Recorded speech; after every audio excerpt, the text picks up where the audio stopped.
telomere are option A pseudogenes, option B DNA sequence present at the termini, option C mini satellite DNA sequence present in the heterochromatin, or option D hypervariable mini satellite DNA.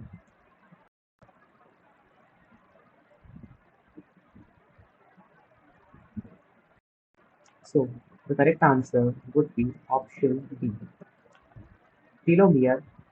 These are specialized structure located at the end of linear chromosomes.